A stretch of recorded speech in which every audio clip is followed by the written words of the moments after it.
It is the only thing stronger than fear. A little hope is effective. A lot of hope is dangerous. And I hope you'll trust me that it's worth learning R because of the powerful things it's going to be able to do. So far, we can read in data, and we can do some simple descriptive statistics. There's a lot of other things we could have added to this list, including summary that does all of these at once.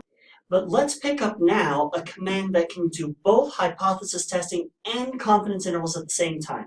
In previous videos, we looked at reptile, plant, and sparrow datasets. I'm going to keep all three of those because I want to play with them. For the reptile dataset, if you recall, we just had one column of variables. It was counts of number of reptiles, and maybe I would want to get a confidence interval for that.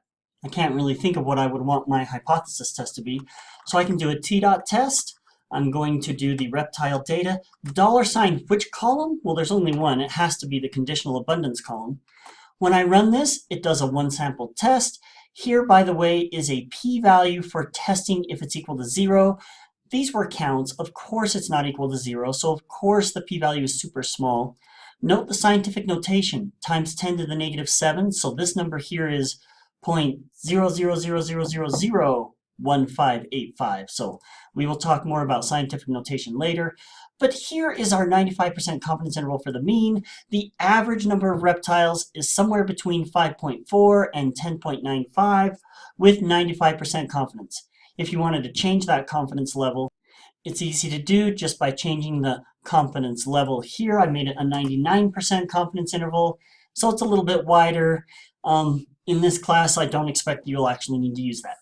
But we could need to test two different things against each other, which is something we saw with the sparrow data. We have sparrows that perished, sparrows that survived. On average, does it matter the size of the sparrow as to whether it died from the snowstorm or not? Notice the sample sizes aren't equal. That's okay. This is a two-sample independent test, so they don't have to be equal. So to do the test, I do a t.test, and this is the sparrow data. Which one? I want to do the perished birds, and I want sparrow $survived. This will compare the two against each other. And here is a p-value for testing. Doesn't matter the size of the bird. Well, large p-value means failed to reject the null. The null said they were equal. And if we're not rejecting that, we're going to say we can't tell that the size of the birds really mattered here. What is the confidence interval for the difference? Somewhere between negative 21 to 1.72. And because the confidence interval contains 0, that tells us it's possible that the birds who perished and the birds who survived really were about the same. This was an independent test. Welch is the one who came up with that, so it calls it the Welch two-sample test. But what if we wanted matched pairs? For example, with the plant data, we had plots that were seeded, plots that were not seeded, but these were plots cut in half, and so they're matched by being the same area.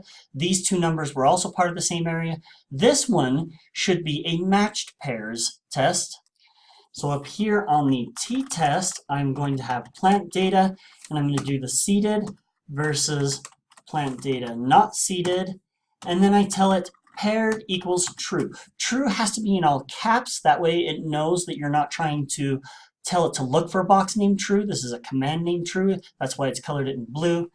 And this gives us the paired t-test, small p-value, thus reject the null. The null said it was the same whether it was seeded or not.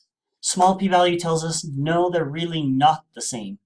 How different were they? Well, on average, the differences were 277. The 95% confidence interval is 120 to 434. 0 is not in the interval. Thus, it's not really possible for these two treatments to be the same. If they were the same, when we subtracted them, we would have gotten 0, and that's not what we're getting. So what have we picked up? T-test can do confidence intervals for one variable. It can test two variables with independence. It can test two variables with matched pairs. Before you ask the question, yes, there does exist a z.test, but we won't really be using that in the class, so I'm not going to talk about it. And that web page with our commands that we're going to need for this class does have this right here, all three t-tests.